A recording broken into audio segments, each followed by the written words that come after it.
utulivu kabisa kwamba tuko nyumbani mwa Bwana. Bwana anaendelea kutuhudumia.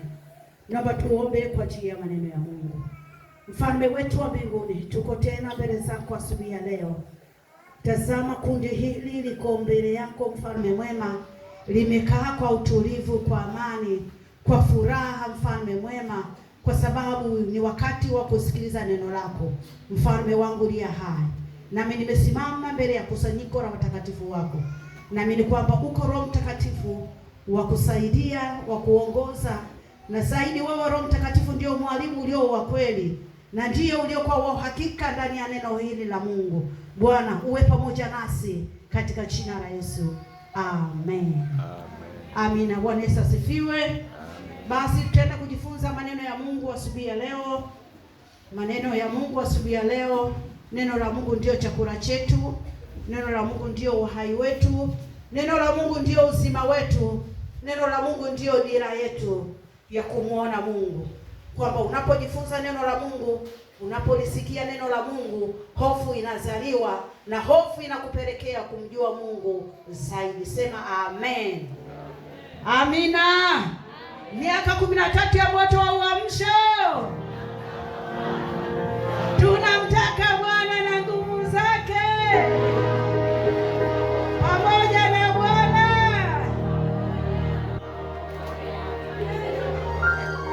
Amina. Basi Mungu akubariki wewe uliokuwa mtii, endelea kuwa mtii hadi Yesu atakaporudi. Amina.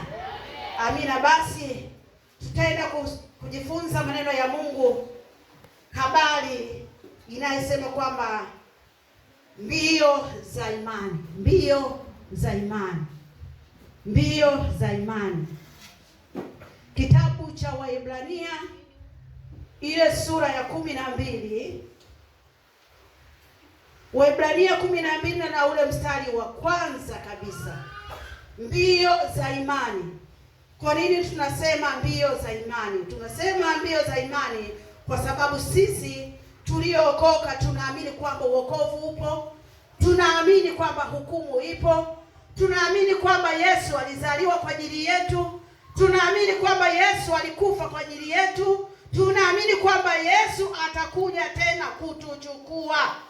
Kwa tupo katika harakati ya kuwa na mbio za imani, ya kuamini kwamba hayo tunayoyafanya, hayo tunayoyaamini kwamba Yesu ndiye Mungu, na tunaendelea kuamini kwamba Yesu ndiye Mungu. Kwa tupo katika harakati ya mbio ya tukijua kwamba tuko katika imani. Imani hii tulionayo, kuna maana kwamba duniani kuna imani nyingi, lakini tutajifunza imani ya Mungu. Na imani ya Mungu unapoipata, unakuwa katika ile harakati ya kuikimbiza hiyo imani hadi uipate, hadi siku ya mwisho Bwana Yesu ajapo. Waebrania 12 na ule mstari wa kwanza.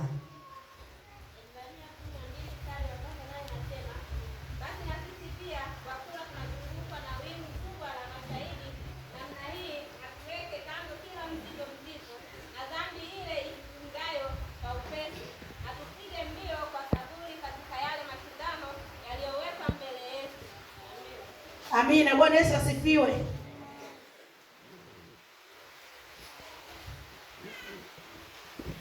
Mbio za imani. Tumesoma hiki kitabu cha Waebrania. Sema katika huo mwenendo wetu tulionao na hizo mbio tulizo nazo, lakini amesema kwamba tuweke kando yale mambo yanayotuzinga kwa upesi, yale mambo yanayotuzuia kwamba tusipige mbio katika imani. Imani ni kumjua Mungu. Bwana Yesu asifiwe. Tunajifunza habari ya imani ya kumjua Mungu. Na tunajifunza habari ya imani ya kumjua Mungu kwamba imewekwa tuingie kwenye mashindano katika hiyo imani tulionayo. Kwenye imani ya kumjua Mungu kuna mashindano. Kwenye imani ya kumjua Mungu kuna kupiga mbio. Bwana Yesu asifiwe. Wiki iliyopita tuliona kwamba watoto wetu walienda kufanyaje? Kuupokea mwenge. Kuna kukimbiza nini? Kukimbiza mwenge. Walienda. Sasa ile hali ilipelekea kwamba ule mwenge, kuna maana kwamba zile mbio za mwenge hakuna mtu anayeuzuia kwamba ule mwenge usikimbie. ni sheria ipite kwamba hapa ni mahali pa kusimama, hapa ni mahali kwenye kituo, na hapa ni mahali ambapo ni mahali pa kupumzika. Lakini bila kuwa na sheria, hakuna mtu ambaye aliyekuwa na uwezo wa kusimamisha ule mwenge, kwa sababu uko kwenye harakati za kukimbiza mwenge. Bwana Yesu asifiwe. Na hiyo taratibu unafikiri kwamba tunaelewa. Sasa achana na uwe mwenge. Sisi kwetu tupo kwenye harakati ya kukimbia na imani yetu. Maisha yetu ya wokovu, tunapotembea tunatembea na imani yetu. Haleluya. Tunapokimbia tunakimbia na imani yetu. Tunapolala tunalala na imani yetu ya kumjua Mungu aliye hai. Bwana Yesu asifiwe.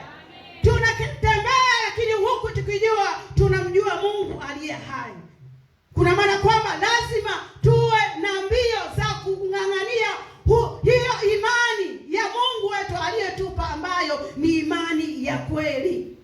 Na ndani ya hiyo imani tulionayo, kuna maana kwamba kuna mitihani tumewekewa. Ili imani uendelee kuwa na mbio ya kuishikilia imani, usiache. Kuna mitihani ambayo tumewekewa. Yaani mtu yoyote ambaye anayemwamini Mungu, anayemjua Mungu kwamba Mungu ni Mungu wa kweli, Mungu ambaye ni Mungu niliye naye, Mungu ambaye ni Mungu aliyefanya vitu vyote tunavyoviona. Kuna vitu ambavyo vinakusababisha kwamba usiendelee kumjua huyo Mungu, na hivyo vitu ambavyo umewekewa kwamba vinavyokuzuia, kuna majaribu, kuna matatizo, kuna shida, kuna adha, kuna maana vyote hivyo unavyopitia ukiwa katika imani yako ni vizuizi vya kukufanya wewe usiwe na mbio ya kuishikilia imani yako, usiwe na mwendo wa kuishikilia imani yako, usiwe na ile hali ya kuing'ang'ania imani yako. Hiyo mitihani tumewekewa. Na kwa nini tumewekewa? Kwa sababu shetani ni mharibifu. Shetani anajua, na kwa sababu anajua shetani, pamoja na kujua kwake, pamoja na kutuwekea mitego, lakini wewe ukishaijua imani ya kweli, ishikilia imani yako. Kimbia lakini ukiwa na imani yako. Jaribiwa lakini ukiwa na imani yako. Hata kama utateswa, lakini ijue kwamba una imani yako ulionayo. Ndiyo mitihani yetu tuliyowekewa. Tuna imani ya kweli, tunamjua Mungu wa kweli, tunamfahamu Mungu wa kweli, tunamtafuta Mungu wa kweli, tunamkimbilia huyo Mungu wa kweli. Lakini pamoja na hayo anasema kwamba lakini kwa sababu tumewekewa mitihani pamoja na kumjua Mungu wa kweli, lakini imani usiiache. Imani yako usiiache. Mahali popote unapotembea, imani yako usiiache. Haleluya. Hebu tujue hiyo imani. Tunaposema imani, inawezekana usijue kwamba hiyo imani ya kweli tunapoitafuta ipoje. Hiyo imani ya kweli tunapoitafuta ipoje. Jambo ni kiurahisi tu.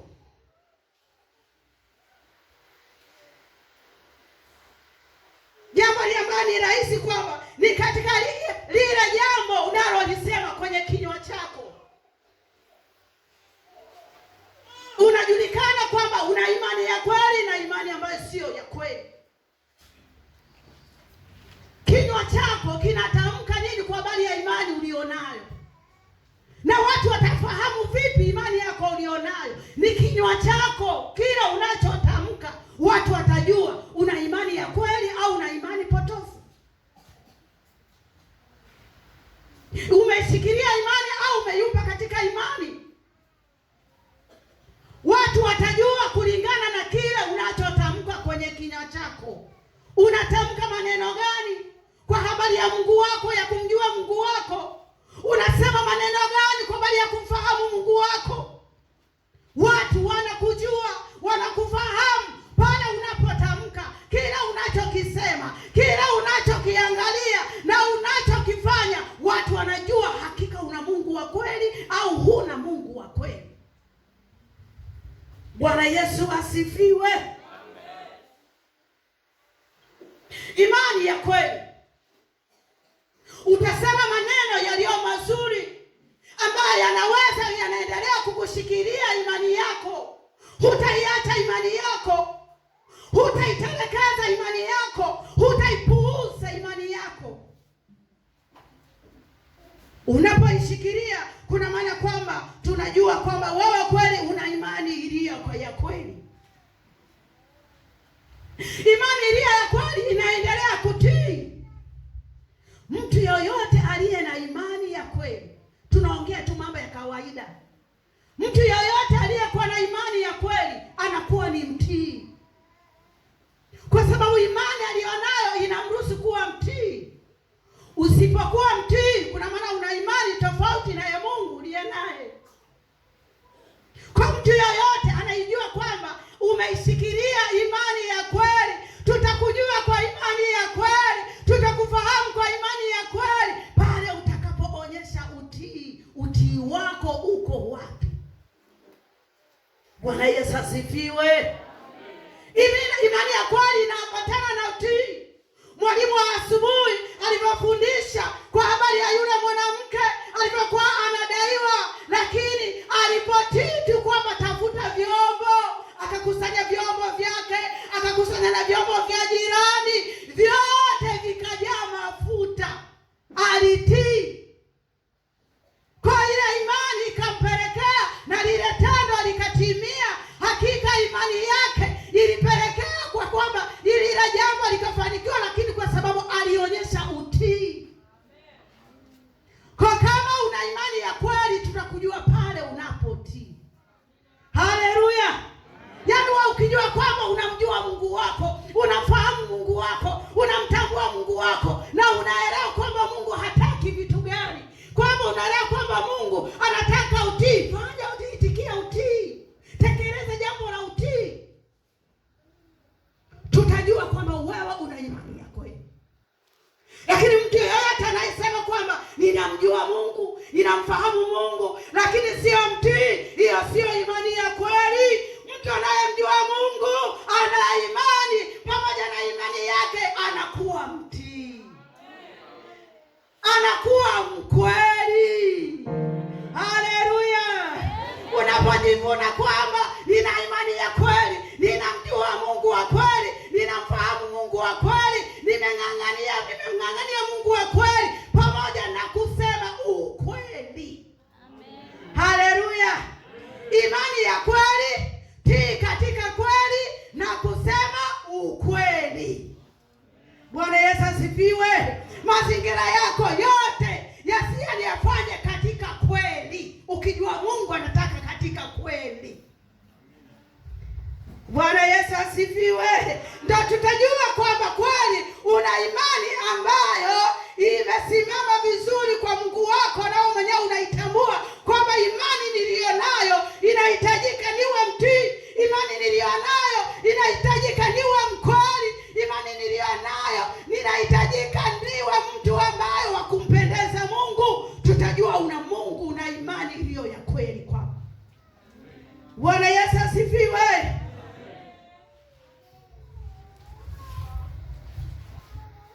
Pia kulisikia neno la Mungu. Mtu mwenye imani ya kweli atalisikia neno la Mungu. Haleluya.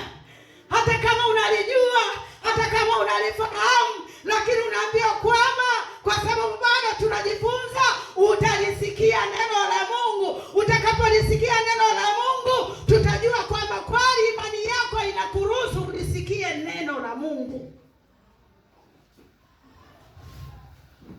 Unajua kusikia kunakuja ni mtu ambaye tunayemfahamu kwamba huwa analisikia neno la Mungu. Unapolisikia neno la Mungu, kwenye neno la Mungu kuna maagizo, kuna utekelezaji, kuna ushauri. Sasa yale jinsi unapolisikia neno la Mungu, unapolitii, unapofanya katika kweli, tunajua kwamba wewe una imani iliyo ya kweli, ambapo unalijua neno la Mungu na unalisikia neno la Mungu.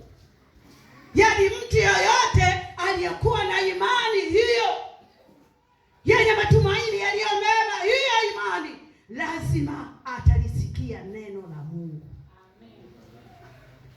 sababu neno la Mungu lipo kwa ajili yetu sisi pamoja na kizazi chetu na vizazi vyetu, lipo kwa ajili yetu.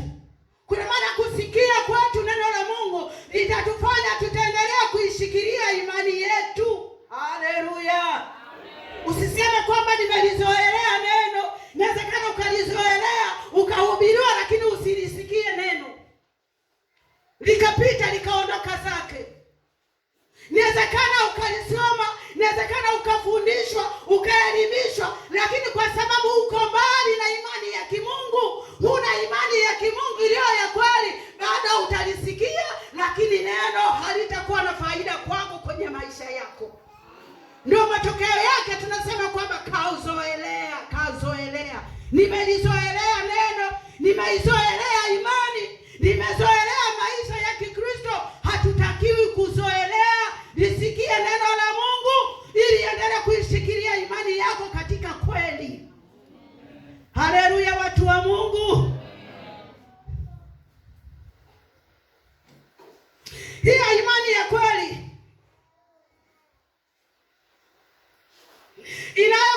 inayokubaliwa na watu ambao wanajua hao ni watu wa Mungu, kwamba imani yako inakubaliwa na watu. Ukiona imani yako haikubaliwi na watu, kuna kiulizo. Watu wanasema ujue hiyo sio imani ya kimungu. Kwa unatakiwa kwamba hiyo imani ya kweli lazima ikubaliwe na watu. Kwa nini ikubaliwe na watu? Kutegemea na matendo yako na imani yako inavyokuruhusu unatembeaje katika imani. Kuna maana imani yako ili kubaliwa na watu, utawafurahisha watu, si ndio Haleluya! Utawafurahisha watu, utawatia moyo, utawajenga watu. Ndio maana nasema imani yako ya kweli ulionayo utaijua ni pale utakapoijua hiyo imani, na watu pia watakapoijua ni pale imani yako itakapokubaliwa na watu. Wataikubalije hao watu?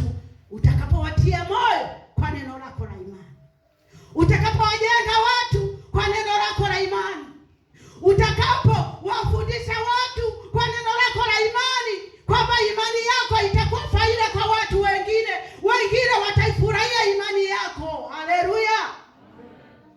Na utajua kwamba kweli nina imani iliyo njema, imani iliyo nzuri ya kumpendeza Mungu. Bwana Yesu asifiwe. Jamani, Mungu atusaidie. Tusiishi kama tunavyotaka, tuishi kama neno la Mungu linavyotaka. Kwamba neno la Mungu linasemaje? Neno la Mungu linakufundisha nini? Neno la Mungu linakutia moyo katika yapi? Simama katika hayo ili tumpendeze Mungu kwenye maisha yetu siku zote. Haleluya! Ina pia imani kwamba inayoamini kweli yote ya rohoni. Imani ya kweli inayoamini kweli yote ya rohoni. Mambo ya rohoni, imani ya kweli inaamini. Na ndipo utakapojua kwamba nina imani iliyo ya kweli. Utakapojua hapo nina imani iliyo ya kweli, inayoamini mambo yote ya rohoni, yanayompendeza Mungu, yanayomtukuza Mungu. Mfurahie Mungu wako, sema sitaiacha hii imani. Kwa sababu una uhakika imani ulionayo inaamini mambo yote ya rohoni. Bwana Yesu asifiwe. Hata hapa tulipo, maana tumekaa tunaonekana katika mwili, lakini roho zetu tumekaa katika roho. Neno la Mungu tunapolipokea linaingia kwenye roho zetu. Haleluya! Haleluya! Yaani hapa ulipo, elewa kwamba roho yako inapolipata neno la Mungu, kuna maana kwamba neno la Mungu unaamini katika kweli yote ya rohoni. Rohoni inasemaje? Kwamba roho yako na roho na Mungu mwenyewe kuna muunganiko gani? Kuna ushauri gani kwa Mungu wako? Mungu wako anapokuambia acha dhambi, katika roho unaamini kwamba kweli inabidi niache dhambi, acha. Kwamba imani yako inakuruhusu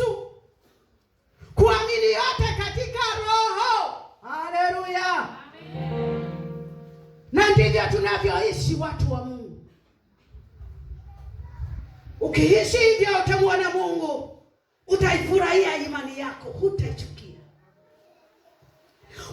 Kuchukia imani yako inakujaje? Ni pale ambapo huwezi kuonyesha utii kwenye imani yako, husemi kweli kwenye imani yako, umekuwa mwongo kwenye imani yako, hutendi haki kwenye imani yako. Matokeo yake watu wanavyokushauri katika kweli unaichukia, unachukia. Sasa matokeo ya kuchukia, matokeo yake unaitelekeza imani ya kweli. Mmezidi kunifatafata, ngoja niache. Mmezidi kunifatafata, mmezidi kunisema, mmezidi kunikemea, mmezidi kunichunguza. Wewe uliyekuwa mtu wa rohoni, unapochunguzwa furahia. Haleluya! Kwa sababu unatakiwa uweke sawa, ili uende sawa sawa na jinsi Mungu anavyotaka. Kwa imani tulionayo inakubali mambo yote ya rohoni. Hata ilikija jambo la kukuonya, kwa sababu ni uponyaji wa imani yako, unalikubali.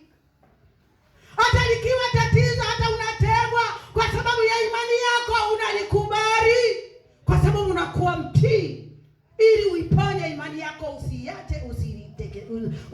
Usiache pembeni, utakuwa unaing'ang'ania imani yako ulionayo. Haleluya, watu wa Mungu.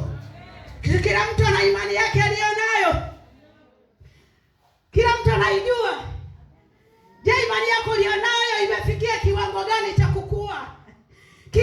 Imani yako inaongezekaje? Unafanyaje hadi imani yako inaongezeka? Unafanyaje hadi imani yako unapata hatua hadi hatua nyingine? Unafanyaje? Kila mtu anajielewa. Una mbio gani za kumtafuta Mungu kwa habari ya imani yako ulionayo? Una njia gani za kujiepusha ili kusiwa na kizuizi cha kuifuata imani yako ya kweli hadi Yesu ajapo? Wewe unajua. Na kama unajua, ukila kwamba unafanya katika kweli, fanya katika kweli. Haleluya. Ukifanya katika kweli, fanya katika kweli. Ukitambua katika haki, fanya katika haki, ili kuilinda imani yako, usiterekeze njiani. Mesema tumepewa imani, lakini imani yetu inapimwa. Kwenye imani yetu tumewekewa mitihani. Ndio maana kitabu cha Ibrania nasema kwamba iwekeni kando mizigo yote na mambo mengine yote ambayo yanakuwa vikwazo kwenye safari yako kwenda mbinguni. Uwe makini. Utakapokuwa makini, utajua hii ni sababu ya kurudisha imani yangu. Hii ni sababu ya kunifanya mimi nianze kukataa imani. Hii ni sababu itanifanya mimi nisisonge mbele na imani yangu. Ujue, utakapojua, wewe hutaitelekeza imani njiani. Mitihani yetu tulionayo. Haleluya.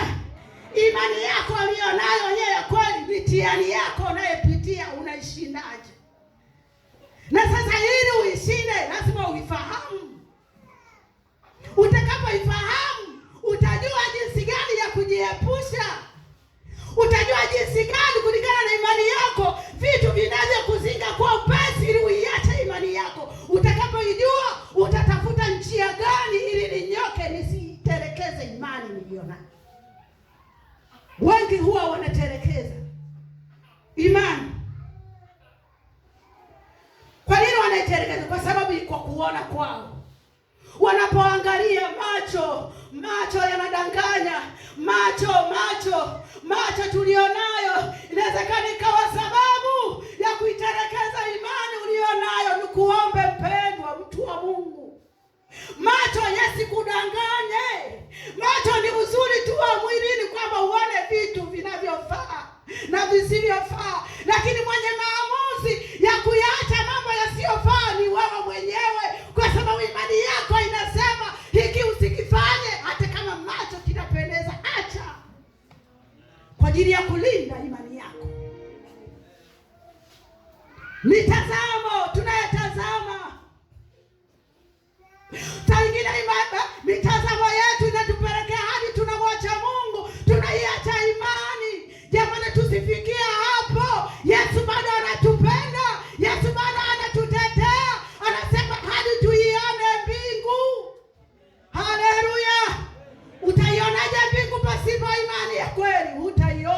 Ndio maana unatakiwa imani. Ukishajua una imani ya kweli, usiache, ing'ang'ania hiyo ili umuone Mungu aliye hai. Bwana Yesu asifiwe. Imani ya kweli inamtafuta Mungu. Imani ya kweli inamtafuta Mungu kila siku kujapo. Yaani wewe ukiamka, ukilala, imani yako inakuruhusu tu kwamba Mungu, wewe ni Mungu wangu, wewe ni Mungu wangu. Unapotembea unasema wewe ni Mungu wangu. Unafanya mambo ya kujua kwamba ninaye Mungu aliye hai. Na kama unafanya mambo ukijua kwamba unaye Mungu aliye hai, pia unajua katika hayo mambo, katika kutembea kwako, ni mambo gani yatanisababisha mimi nimwache Mungu. Ukimwacha Mungu na imani haipo, na tumaini halipo. Bwana Yesu asifiwe.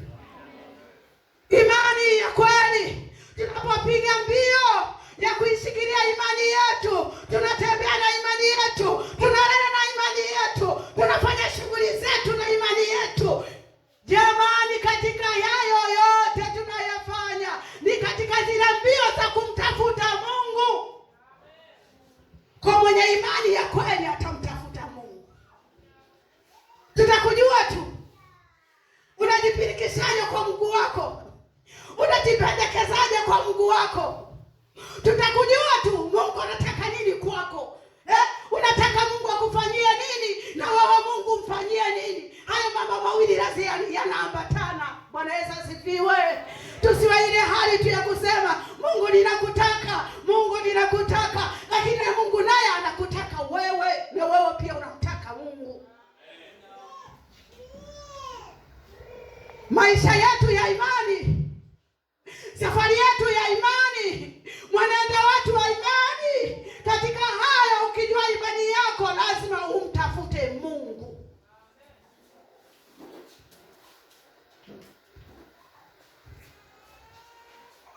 Bwana Yesu asifiwe. Kwa sababu gani nasema hivyo?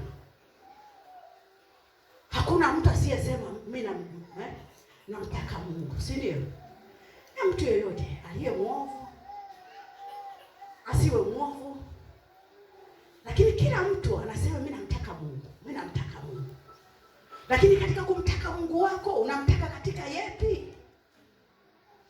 Je, unaishi katika mazingira hayo ya kumtaka Mungu wako? Unafanya mambo ambayo haya ya kumtaka Mungu wako? Unakuwa na mipango ambayo hiyo ya kumtaka Mungu wako? Bwana Yesu asifiwe.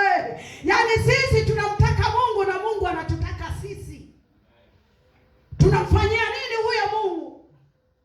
Sisi tunapoomba mbele za Mungu, kama Mungu nakutaka unijibu kitu fulani, unifanikisha kitu fulani, uniwezesha kitu fulani, nipitisha katika jaribu langu, nipitisha katika changamoto yangu. Lakini huyo Mungu kwako pia kuna kitu anakitaka. Unamfanyia nini?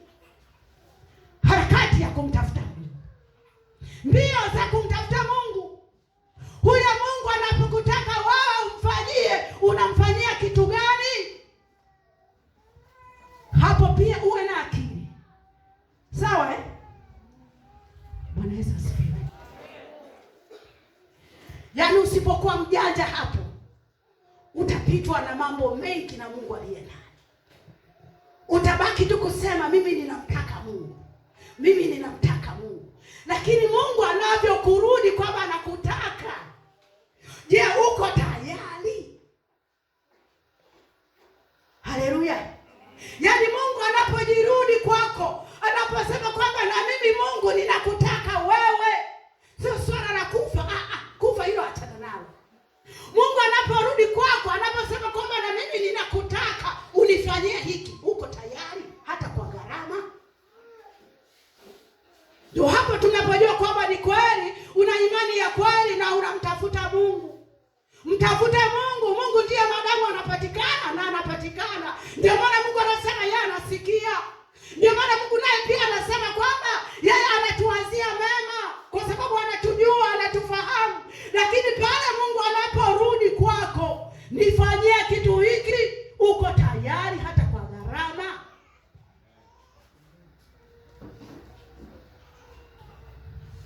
Haleluya.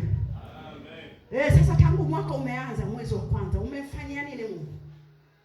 Achana na mavyuma. Mavyuma si sheria na taratibu na mipango ya kanisa. Haleluya. Yaani hapa ndiko kwenye jaribu. Ndio tunajua kwamba una imani ya kweli. Imani ya kweli inamtafuta Mungu. Sasa jaribu kubwa liko hapo. Tangu mwezi wa kwanza wao unamtaka Bwana. Tangu mwezi wa pili unamtaka Bwana. Mwezi wa tatu unamtaka Bwana. Mwezi wa nne ndio unamalizia kabisa. Mungu nakutaka wewe, tarehe ya kwanza haijafika. Je, Mungu wewe umemfanyia nini? Na hapa tunajua kwamba kweli unamtafuta Mungu kwa namna yote. Kwa mazingira yako alionayo umemfanyia nini? Miezi mitatu hiyo. Miezi mitatu. Fikiria, waza. Fikiria, waza. Si ndio Hapo ndipo kwenye ugumu watu wa Mungu. Yaani hapo hatujajua kula na Mungu. Hatujajua kujijengea urafiki na Mungu wetu. Hatujajua kumkaribia Mungu na Mungu wetu zaidi. Tunataka sisi tu yeye. Sisi tumemfanyia nini Mungu? Yaani wewe kama wewe umemfanyia nini? Wewe yaani jinsi unavyomjua Mungu, unavyomfahamu Mungu, unavyojipendekeza kwa Mungu wako kwamba Mungu yuko hai ndani yangu. Mungu amenilinda, Mungu amenitunza. Yaani tunajua na Mungu anajikujua na kukufahamu. Umemfanyia nini? Bwana Yesu asifiwe. Yaani ndio hapo tunapofika mahali ambapo sisi tunanyosha mikono tu juu. Lakini Mungu akinyosha kwetu tunakunja mikono. Tunakosa na ule ukaribu na Mungu. Unajua Mungu anaposema yuko karibu na sisi kuliko mavazi tuliyovaa, iko sababu ambayo inayokusababisha Mungu awe karibu kuliko vazi ulilovaa. Sio hivi hivi tu. Ndio tusilizoelee neno. Unafanya mambo yako, humtafuti Mungu, hufati imani iliyo ya kweli na matendo yake na mambo yake yanayotakiwa kwenye imani ya kweli. Bado unasema Mungu yuko karibu na mimi. Hujajua.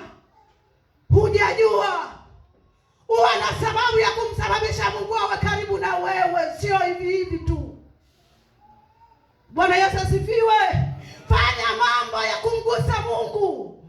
Fanya mtu kama kumbariki kwa huyo mtu, fanya sababu. Miezi mitatu umemfanyia nini Mungu? Bwana Yesu asifiwe. Tuko kwenye mbio za imani. Jamani, kuna mbio za riadha, si ndio Watu wanakimbia uwanjani mita ngapi?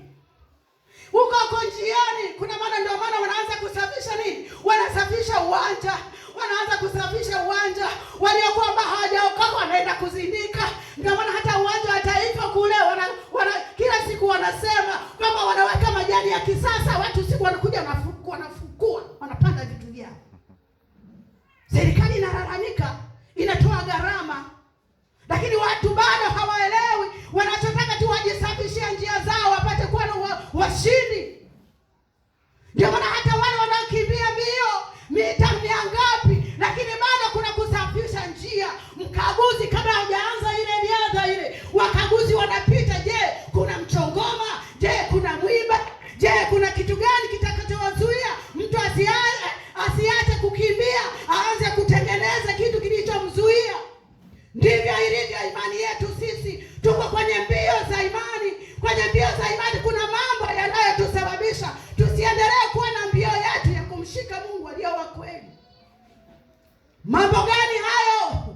Ndio moja wapo. Mungu umemfanyia nini Mungu? Miezi mitatu. Kwamba Mungu awe sababu ya kukufanya kwamba awe karibu na vazi nililovaa. Unafikiri mchezo? Tuchukulie tu kawaida. Imebaki lugha tukusema ya Mungu wangu. Mungu unanipenda, unanijua, unanijali. Umeweka sababu gani awe karibu na wewe? Tafuta sababu.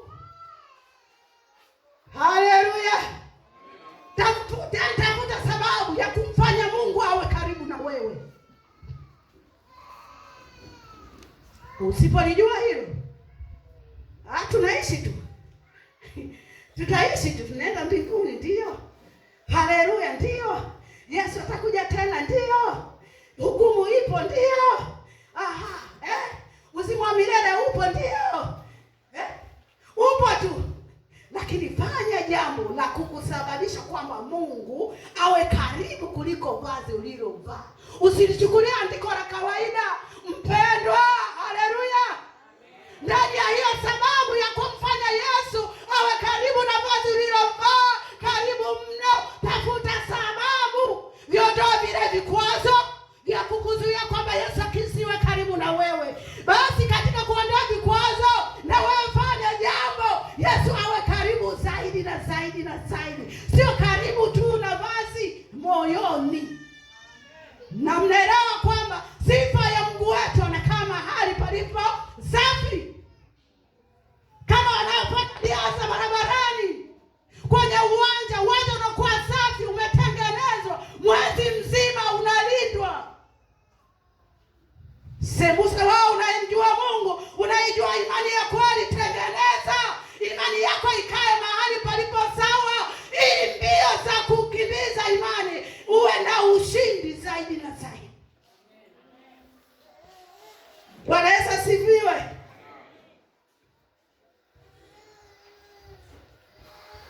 Imani uliona,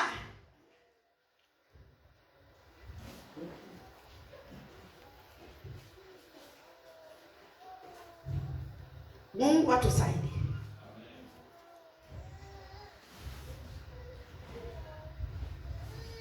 Inatii mambo yote yanayoamriwa, iwe ndani ya kanisa, ndani ya neno la Mungu, kwenye vikundi, mahali popote. Imani ya kweli huwa inaonyesha utii, kama nilivyoanza kusema mara ya kwanza. Pia inarekebisha maisha yaliyoharibika. Imani ya kweli inarekebisha maisha yaliyoharibika. Ukiona kwamba una imani ulionayo, ili unakuwa na uhakika nina imani ya kweli, inakubali kurekebisha maisha ulionayo yale yaliyoharibika. Ukikubali kuona, ujue kwamba una imani iliyo ya kweli, kwa sababu unakubali maonyo. Ukikemewa, ujue kabisa kwamba roho yako ikikubali na imani yako inakubaliwa na hilo jambo kwamba umekemewa, kwa sababu ya kutengeneza imani ya kweli. Kwa sababu unaijua imani ya kweli, na utaifuata vizuri mno, kwa sababu unajua hili nilionayo ni imani ya kweli. Inatii mambo yote, inasafisha mambo yote yaliyo maovu. Mtu yeyote aliyokuwa na imani ya kweli atakuwa msafi rohoni na mwilini. Haleluya. Mtu yeyote mwenye imani ya kweli, tutaona roho yake imesafishika. Tutajuaje imesafishika? Ndio yale nilikuwa nimetangulia kusema, kwa kusema kwako, unavyonena kwako, mwenendo wako, tunajua roho yako iko safi, roho yako salama, roho yako na imani yako inakubalika kwa Mungu wako, kwa sababu mambo unayofanya yako safi. Kuwa makini. Mtu mwenye kupiga mbio katika imani, anapokuwa na mbio katika harakati ya imani yake aliyonayo, anakubali kusafishwa. Unasafishwa kwa tabia zako, unasafishwa kwa kauli zako, unasafishwa kwa silika yako isiyompendeza Mungu. Utaweza kupiga mbio za imani na kushikilia imani ulionayo. Kwa wewe unayemjua Mungu, hakika ujue zile sababu zinazokusababisha kwamba imani yako usipige mbio katika imani ulionayo. Mtu asitokee au kuondolee sababu ya kupunguza mwendo katika imani ya kumjua Mungu. Zijue, zitambue, epuka nazo, zikimbie, zikatae. Kama kuzikemea, zikemee. Kama kuzipuuza, zipuuze. Lakini maadamu unajua katika hili jambo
zaidi na zaidi.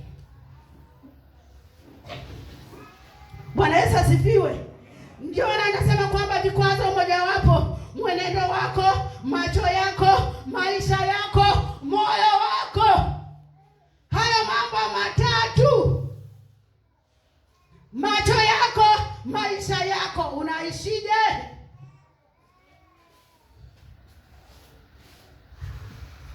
Na moyo wako umeangukia wapi? Kwenye imani ya kweli au kwenye imani ambayo sio ya kweli? Tunaposema sifa za imani ya kweli, unajua kabisa kwamba hii sifa za imani ya kweli utaifuatilia na utajua na utaelewa kwamba utajiepusha na ile tabia ambayo ya kuwa na imani ambayo sio ya kweli, ambapo unakuwa mtii. Kama una imani ya kweli unakuwa sio mtii, unakuwa na kiburi. Sasa unajiepusha mambo kama haya. Sasa ili tushinde mbio zetu za imani, ili tushinde, haleluya, ili tushinde mbio zetu, ili tushinde mbio zetu. Wengine hata wajui, wapo katika mwili lakini katika roho hawapo. Jamani, bado tunajifunza. Ndio maana ukawepo kanisani, ili unapoondoka hapa, lile jambo ambalo lilikuwa linakusababisha urudi nyuma katika imani lisikusumbue tena, kwa sababu umeshajua mbinu ya kulishinda. Haleluya!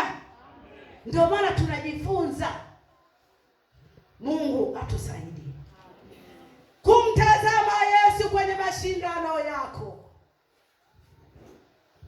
kumtazama Yesu kwenye mashindano yako.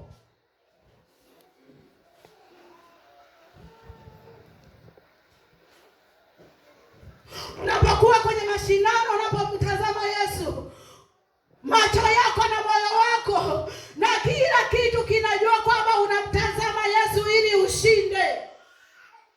Wale wanaokimbia mbio hawaangalii pembeni, hawaangalii, wanaangalia mbele. Anaangalia mbele ili aifikie ile mede yake ya thawabu kule mbele, apate ushindi. Haleluya! Ndio maana unapokuwa na katika mbio zako za imani, lazima tumwangalie Yesu ili tupate ushindi. Bila kumwangalia Yesu, ushindi haupo. Bila kumwangalia Yesu, kuitelekeza imani ipo kwako, inakuwinda. Bila kumwangalia Yesu, utachafua imani yako ambayo inatakiwa iwe safi. Kwa lazima umtazame Yesu, kwamba Yesu, nisaidie imani yangu isitetereke. Hata kama unapata na hayo majaribu, hata kama utateswa, hata kama utachukiwa, lakini unasema Yesu, Yesu nisaidie imani yangu isitetereke. Unapata unajaribu zito, lakini unasema Yesu nisaidie, ulikonitoa ni mbali, ninakoenda ni karibu. Endelea kumtazama Yesu, utapata ushindi. Ukijua kwamba imani yako ulionayo, shetani naye anakufuata, maadui nao wanakufuata, wanataka wairudishe nyuma imani yako. Lakini wewe ukimtazama Yesu, utakaza ni macho yako mbele, kama wale wana wa Israeli wakamwambia kwamba msiangalie vinyoka vidogo, angalieni nyoka wa shaba. Lakini kuna tishio, kuna kuwa na tishio. Bwana Yesu asifiwe. Sawa, siku za leo tunaposema kwamba omba, unaomba. Jamani, mbu si kitu kidogo Mbu ni mkubwa kuliko kidole au kucha wako. Mbu ni kitu kidogo, lakini nakuwa tishio. Hao mbu tunaowaona, inawezekana akakutoa katika imani. Hao mbu tunaowaona kitu kidogo kakizarao, lakini kinawezekana kikakutoa nje ya mwelekeo wako kumtafuta Mungu.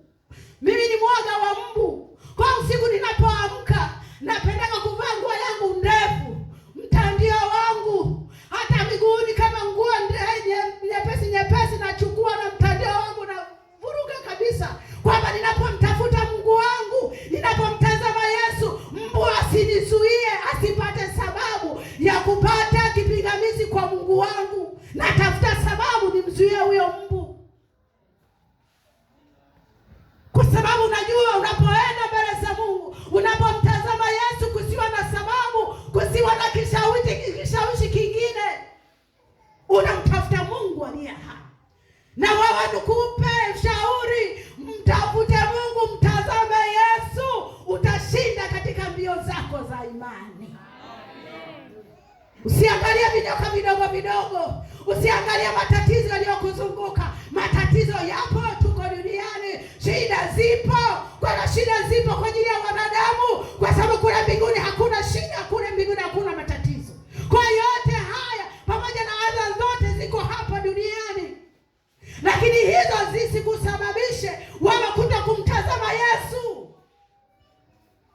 Bwana Yesu asifiwe.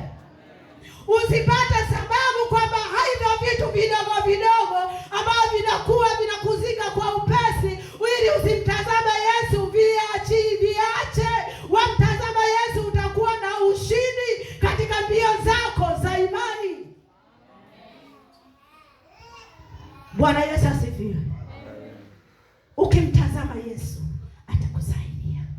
Ukimtazama Yesu atakuwezesha. Ukimtazama Yesu utavuka. Ukimtazama Yesu kama mahali pa faraja utafarijiwa.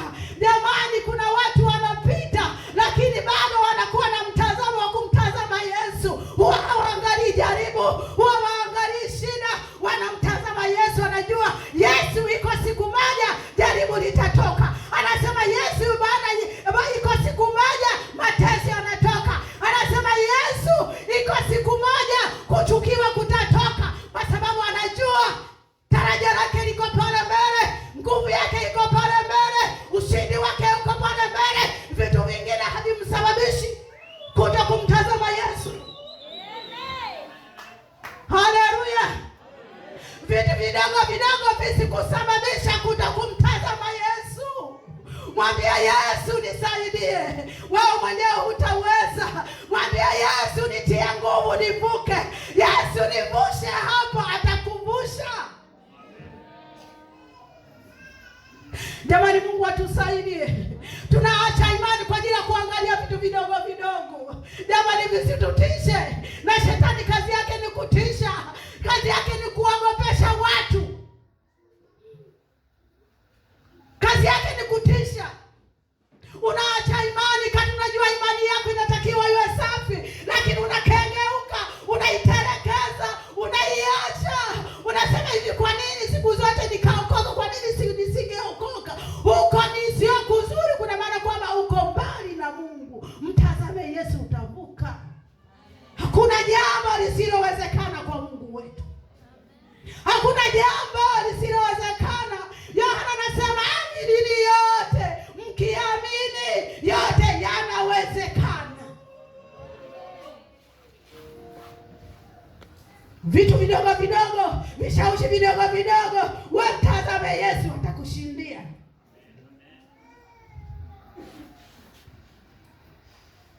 Ili tushinde kumtazama Yesu kwenye mashindano yetu ya mbio. Ili kumtazama Yesu, ili mashindano yetu yawe na nguvu zaidi. Kusirudi asiwepo mtu wa kurudi nyuma katika kumwacha Mungu. Tulie naye aliye wa kweli. Bwana Yesu asifiwe.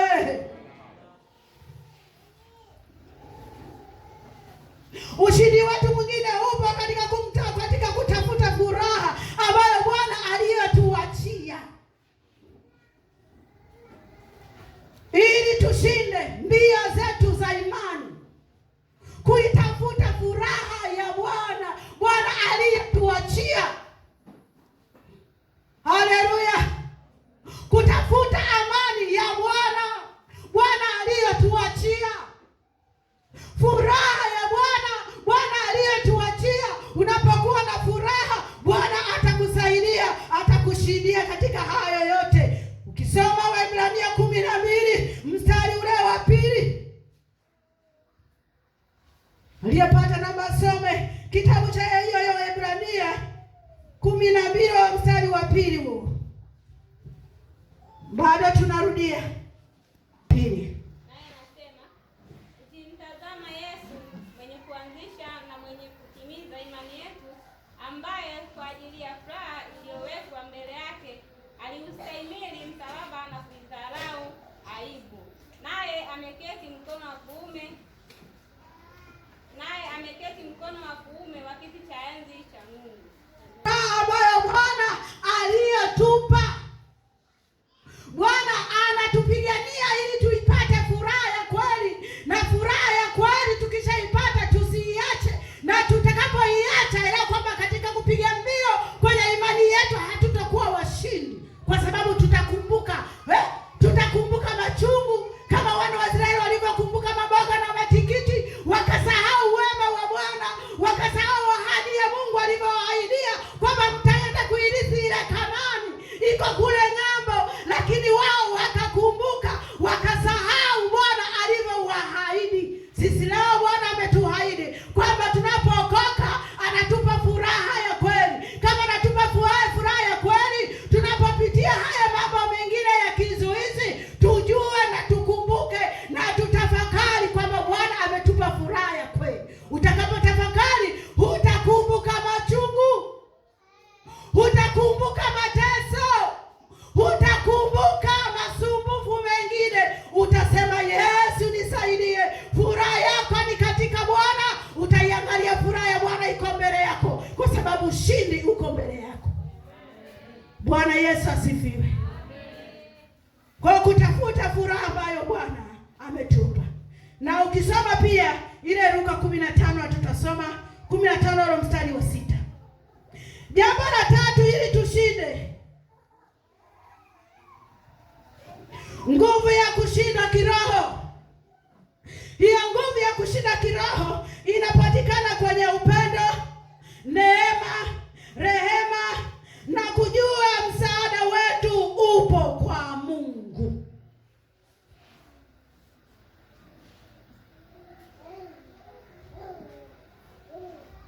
Nguvu ya kushinda kiroho.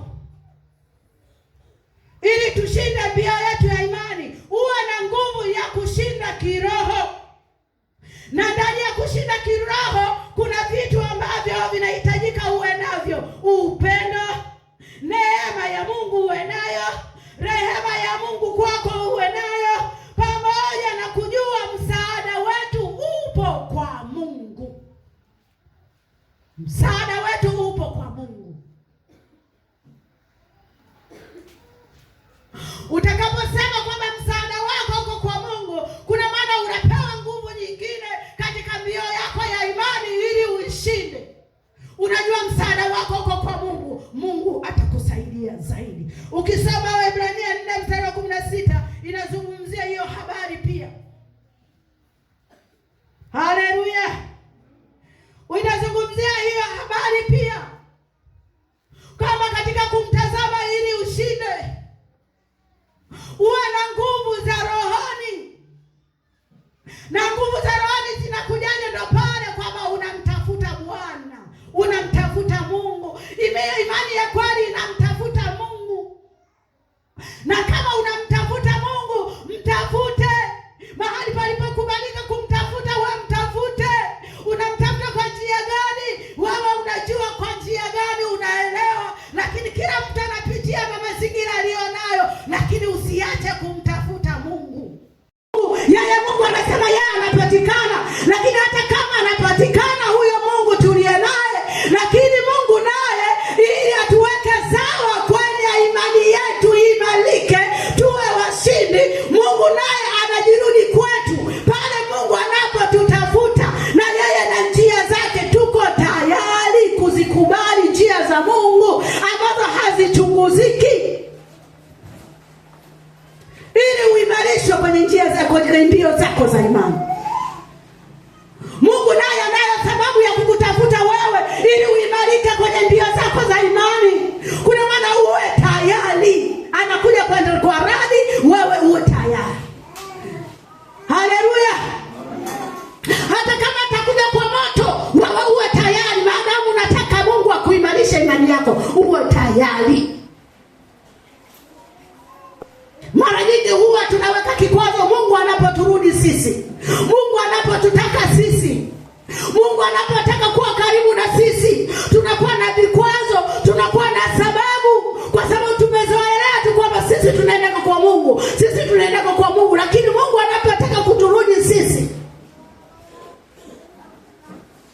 matokeo yake yanakuja mambo ambayo hayampendezi Mungu. Mungu, mbona niliomba hiki kwa nipa, lakini sasa kwa nini kimekuwa hivi? Hujui kwamba njia za Mungu hazichunguziki. Anapojirudi kwako, anarudi kwa moto, yeye anarudi. Akirudi kwa upepo kizurizuri, yeye anarudi. Maadamu anataka akuimarishe imani yako. Naomba tusimame.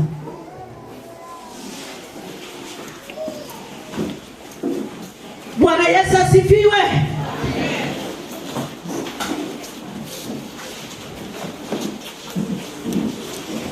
Kila mtu hapa anamtafuta Mungu, si ndio? Hakuna mtu anayemtafuta asiyemtafuta Mungu. Mimi mwenyewe namba moja wapo anamtafuta Mungu sana, namtafuta Mungu. Kila siku itopo leo nasema hivi, leo kuna sababu gani ya kunifanya mimi Mungu awe mbali? Natafuta sababu. Nikiona dalili zinakuja za Mungu wangu kuwa mbali, nasema Mungu ni rehemu, Mungu nisaidie, usiniache, na atakuta sababu ya kumfanya Mungu wangu awe karibu.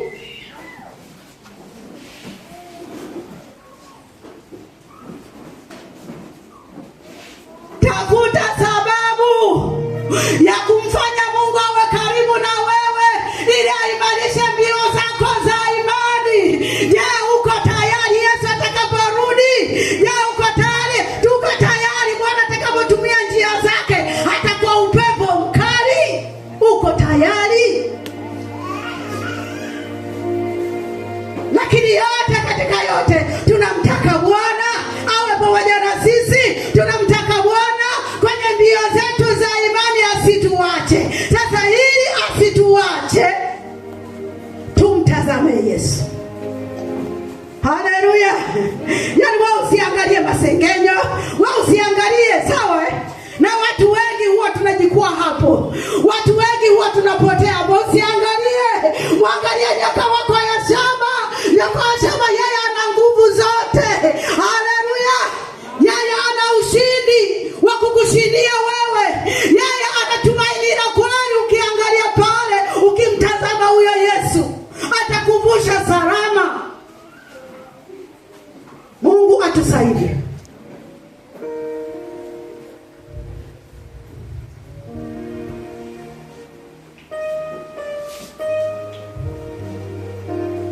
Na kwa sababu Mungu bado anatufundisha, tuendelee kushuka na kunyenyekea pia, na kujua tuko kwenye mbio za imani. Yaani kila Mkristo ajue pale ulipoamini, ulipochukua hatua ya kumwamini Yesu, tayari una imani iliyo ya kweli. Kwa kama uko tayari kwenye imani iliyo ya kweli, elewa kwamba uko kwenye mbio za imani. Kwa jiangalie na kujichunguza, vitu gani vinavyokusababisha usikaze mwendo na mbio za imani kumtazama Yesu ili upate ushindi. Viache vile vitu vingine, wewe mwangalie Yesu. Mtazame Yesu. Mtazame Yesu, ndiyo nguvu yako. Mtazame Yesu, ndiyo mwamba wako. Yeye atakushindia. Madamu ukijua uko kwenye mbio za imani, usiache mbio yako ya imani, wala usipunguze katika ile hatua ya kumwamini Mungu wako. Hata yawe mambo ya kutisha, usipunguze ile hatua ya kumwamini Mungu wako. Mazingira yanakuletea utatanishi, wewe usipunguze mwendo wa kumwamini Mungu wako. Usiache imani ulionayo. Imani ni ya kweli, na kwa sababu una uhakika na imani ulio ya kweli, mwambie Yesu, asante kwa kunipa imani ya kweli. Mwambie Yesu, asante kwa kunitia nguvu katika imani, mbio hizi za imani ya kukushikilia wewe Mungu. Mwambie Yesu asante. Kwa niombe asubuhi leo, usiombe jambo lolote. Wewe mwambie tu Mungu, asante kwa kunipa imani ya kweli. Unaijua, unafahamu Bwana alikokutoa ulikuwa huna imani, ulikuwa hujui lolote kwa habari ya Mungu, lakini sasa unamjua Mungu wako aliyekuokoa. Unajua imani yako inakupelekea mahali palipo pazuri zaidi. Unajua Yesu alikokutoa. Inawezekana ulifanya dhambi sana, hatujui. Inawezekana ulikuwa mwizi, inawezekana ulikuwa jambazi, inawezekana ulikuwa mchawi, sisi hatujui.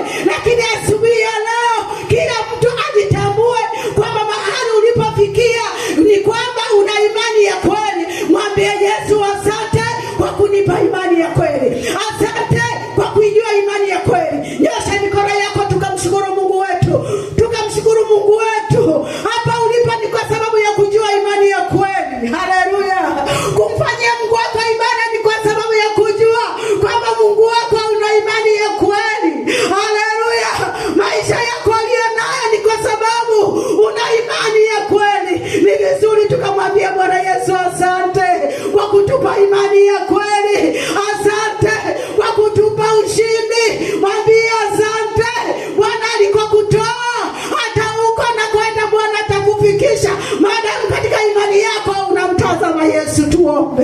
Baba yetu wa mbinguni uliye hai, Baba, katika jina la Yesu, na kwa sababu kama unavyotujua na unavyotufahamu, unaelewa ulikotutoa hata hapa ulipotufikisha, hata huko tunakoelekea wewe Mungu natujua. Bwana zaidi tunakushukuru, maana tunaenda hatua imani hadi ya imani, hatua hadi hatua Bwana.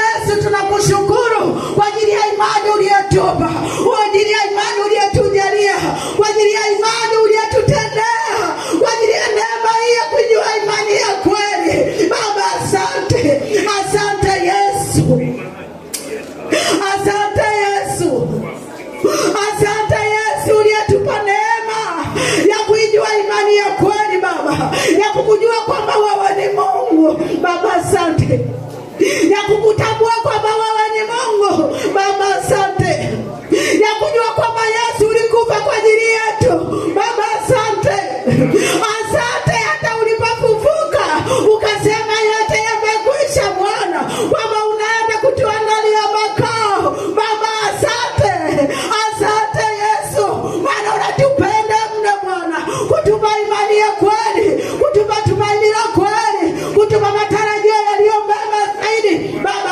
Asante, asante Yesu, asante Yesu, asante Mungu wetu uliye hai, katika jina la Yesu tunakushukuru Bwana, tunasema asante Bwana. Mungu wetu uliye hai, uliye hai Bwana, asante mfalme mwaminifu, katika jina la Yesu. Asante Yesu, pokea sifa na utukufu na shukrani kwa Mungu wetu uliye hai, katika jina la Yesu.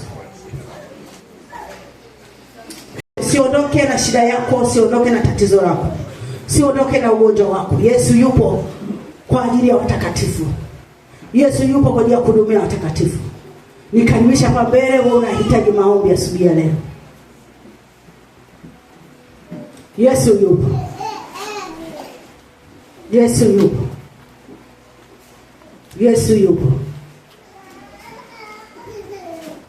Siniombe wazee kanisa, karibuni ili tuweze kuwakabidhi wapendwa wetu mbele za Mungu, ili Mungu asiwaache. Mungu aendelee kuwa pamoja nao kwenye maisha yao. Na wewe uliko huko, hebu nyosha basi mkono wako. Nyosha basi mkono wako. Uelekee hapa mbele kwa ajili ya hawa watakatifu. Tuombe. Bwana Yesu uliye hai, katika jina la Yesu. Mungu wetu uliye mwema mwaminifu Bwana, tunapokuja mbele zako tunajua mfalme mwema, katika jina la Yesu unaiweza yote mfalme. Unaiweza na kufanya mambo yote Bwana wa mbinguni. Baba, tunamkabidhi mkononi mwako. Hebu kutanajua na maisha yake Bwana, lilioko ndani ya moyo wake Mungu. Usiache kumfanyia iliyo ya kweli Bwana, usiache kumtendea iliyo ya kweli, usiache mfalme mwema, bali uwe pamoja naye. Atembea hapa ngapo na shughuli zake Bwana. Yesu kamtembelee kwa upya kwa jina la Yesu, kwa jina la Yesu. Roho nyingine kinyume na mapenzi yako isiwepo kwa jina la Yesu. Tunakataa kwa jina la Yesu. Shindwa kwa jina la Yesu.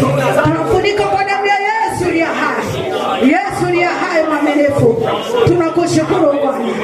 Tunasema asante mfalme mwema. Asante Mungu uliye hai. Asante Mungu uliye hai. Asante Mungu uliye hai. Katika jina la Yesu. Asante Yesu. Mungu Baba mwaminifu. Tunakushukuru Bwana. Tunasema asante mfalme. Tunakushukuru Mungu uliye hai. kwa jina la Yesu. Asante Yesu. Amen.